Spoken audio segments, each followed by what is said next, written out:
चलिए संजीव से हम लगातार संपर्क में रहेंगे, लेकिन कोई बड़ी खबर संजीव यहाँ हमें बता जरूर रहे थे। जैसे ही उनसे हम संपर्क में आते हैं आपको जरूर बताएंगे। लेकिन देखिए, हलचल का दौर कर्नाटक से लेकर दिल्ली तक लगातार बना हुआ है। एक के बाद एक बड़ी खबरें लगातार सामने आ रही है। पर्यवेक्षक दोपहर 1 बजे तक, दोपहर 2 बजे तक वो दिल्ली पहुंचेंगे। उसके बाद अपनी रिपोर्ट आला कमान को सौंपेंगे और उसके बाद क्या कुछ फैसला आता है, क्योंकि सिद्धारमैया भी दोपहर 1 बजे दिल्ली के लिए रवाना होने वाले हैं। ऋषिकेश हमारे साथ लगातार बने हुए हैं। ऋषिकेश, यहाँ जो ऊहापोह की स्थिति बनी हुई है, क्या लग रहा है किस फॉर्मूले के तहत अब यहाँ पर आला कमान विचार करता हुआ नजर आ रहा है?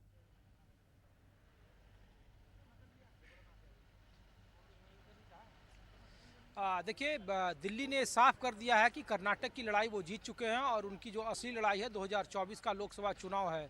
इसीलिए कांग्रेस की तरफ से यह स्पष्ट कर दिया गया वहाँ के क्षेत्रीय नेताओं को कि 2024 को ध्यान में रखकर ही सरकार का गठन होगा। जो सरकार का मौजूदा फार्मूला बनेगा वो 2024 को ध्यान में रखकर बनेगा, क्योंकि 28 लोकसभा की सीटें और 25 लोकसभा की सीटें बीजेपी के पास है। ऐसे में कांग्रेस की बड़ी नज़र है कि वहाँ सेंधमारी की जा सकती है लोकसभा चुनाव के मद्देनज़र। इसीलिए कांग्रेस की तरफ से कहा गया कि एक डिप्टी सीएम के अलावा एक सीएम के अलावा 3 डिप्टी सीएम का फार्मूला कांग्रेस की तरफ से सुझाया गया है, जिसमें लिंगायत को भी मिले, वोकालिंगा भी मिले और अल्पसंख्यक समुदाय को भी उचित भागीदारी मिले सीएम के अलावा, जिससे कि जो जातीय गोलबंदी है, जो समीकरण है सोशल इंजीनियरिंग का, उसे पूरा किया जा सके। लेकिन जो सबसे बड़ी वजह है निर्णय न लिए जाने की स्थिति में, वो डीके शिव कुमार का एक अपना दावे से पीछे हटने को वो तैयार नहीं है और वो बार बार हवाला दे रहे हैं अपनी लॉयल्टी का। बार बार वो हवाला दे रहे हैं कि अपने अध्यक्ष बनने के बाद वो कैसे वोट शेयर में इजाफा हुआ है। वो बार बार कह रहे हैं कि 2013 में जब सरकार बनी कांग्रेस की, तो उन्हें 2 साल तक सिद्धारमैया के मंत्रिमंडल में शामिल नहीं किया गया। उस वक्त ये करप्शन को लेकर के कि इससे सरकार की इमेज खराब होगी, और ये सिद्धारमैया बनाम डीके शिव कुमार को लेकर जोड़ कर देखा जा रहा है। और इसको लेकर केसी वेणुगोपाल जब उनसे फ़ोन पर बात कर रहे थे, तो डीके शिव कुमार ने स्पष्ट तौर पर यह बता दिया है कि उनके दावेदारी करने की पीछे की वजह क्या है। लेकिन बावजूद इसके दिल्ली ने फार्मूला एक सीएम या और दो डिप्टी सीएम या 3 डिप्टी सीएम हो सकते हैं, लेकिन ये संभव तभी है जब डीके शिव कुमार मान जाएंगे। सिद्धारमैया जब मल्लिकार्जुन खड़गे के घर में पहुंचेंगे और उसके पहले जब तीनों पर्यवेक्षक अपनी रिपोर्ट देंगे, प्रदेश प्रभारी मौजूद रहेंगे, केसी वेणुगोपाल संगठन मंत्री मौजूद रहेंगे, और संभावना है कि जब ये बैठक चलेगी तो उस वक्त राहुल गांधी की भी मौजूदगी होगी और राहुल गांधी की मौजूदगी में बातचीत होगी। फिर 4 बजे के आसपास, 4 सवा 4 के आसपास सिद्धारमैया पहुंचेंगे मल्लिकार्जुन खड़गे के आवास पर, और वहां फिर उन्हें बताया जाएगा, उन्हें फार्मूले से अवगत कराया जाएगा, उनसे मंतव्य लिया जाएगा, और फिर हो सकता है कि उसके बाद डीके शिव कुमार को दिल्ली बुलाया जाए। तो यह प्रक्रिया पूरे दिन भर चलेगी। अभी कहना मुश्किल है कि सरकार में अगला मुख्यमंत्री कौन होगा, लेकिन चुनने की प्रक्रिया जरूर पेचीदगी भरा है। जितना आसान शुरू में दिख रहा था 135 सीट जीतने के बावजूद कर्नाटक में कि कांग्रेस आसानी से विधायक दल का नेता चुन लेगी, वो फिलहाल बनता नहीं दिख रहा है।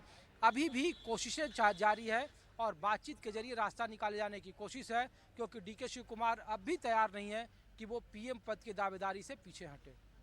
बिल्कुल बातचीत करनी पड़ेगी और इसलिए जो शेड्यूल्ड मुलाकातें हैं वो आज उसी तरह बनी हुई है। लेकिन इस वक्त मान मनोबल का भी लगातार दौर चल रहा है और संजीव त्रिवेदी भी हमारे साथ अब जुड़ गए हैं। संजीव, आप कुछ अपडेट दे रहे थे, क्योंकि ऋषिकेश बता रहे हैं जिस तरह से कि सुशील कुमार शिंदे उन्होंने भी दिल्ली के लिए निकलने से पहले मुलाकात की थी डीके शिव कुमार से।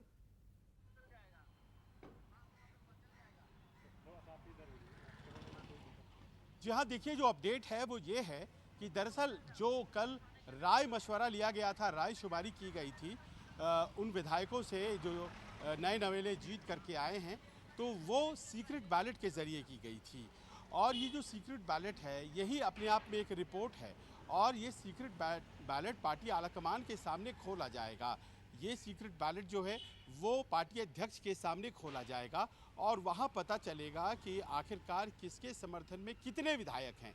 ये बहुत बड़ी बात है, क्योंकि यहाँ से जो रिपोर्ट जा रही है वो कोई कुछ लाइनों में लिखी हुई रिपोर्ट नहीं है, बल्कि जो ऑब्जर्वर्स आए थे वो मंतव्य, मंशा क्या है, क्या प्रेफरेंसेस हैं विधायकों की, वो लेकर के जा रहे हैं। और ऐसे में साफ हो जाएगा कि जो 2 बड़े दावेदार हैं किनके नाम के आगे कितने लोग समर्थन कर रहे हैं। और अगर समर्थन डीके शिव कुमार का ज़्यादा है तो फिर उनकी दावेदारी और मजबूत होती है, और अगर सिद्धरमैया का ज़्यादा है तो फिर उनका दावा ज़्यादा मजबूत होता है।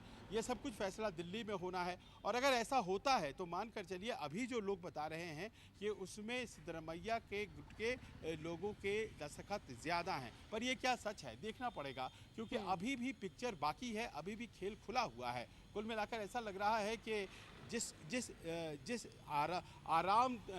बढ़िया स्मूथ तरीके से ये सब कुछ चुनाव जीत लिया गया था, और ऊपर नीचे बावजूद दोनों नेताओं के खींचतान के, लेकिन अब लीडरशिप के क्वेश्चन पर जो है बहुत ज़्यादा मतभेद हो गए हैं, और दोनों दावे नहीं छोड़ रहे हैं, और अब चीज़ें तय करनी पड़ेंगी आला कमान को। और आला कमान के सामने अब ये देखिए, सामने ये एक प्रश्न है कि क्या वो ऐसे करे, बैलेट पेपर गिन करके करे, और अगर ऐसा होता है तो फिर पार्टी की जो अपनी यूनिटी होती है चलिए देखते हैं संजीव, अब बैलेट पेपर के थ्रू जो राय मशवरा लिया गया है, अब उसके थ्रू कितनी आसान ये प्रक्रिया हो पाती है, अब ये देखना होगा। बहुत बहुत शुक्रिया आप दोनों का हमारे साथ जुड़ने के लिए, और लगातार आपको इस पूरे मामले को लेकर कर्नाटक से दिल्ली क्या कुछ हलचल चल रही है, तमाम तस्वीरें सबसे पहले आपके सामने होगी, देखते रहिए।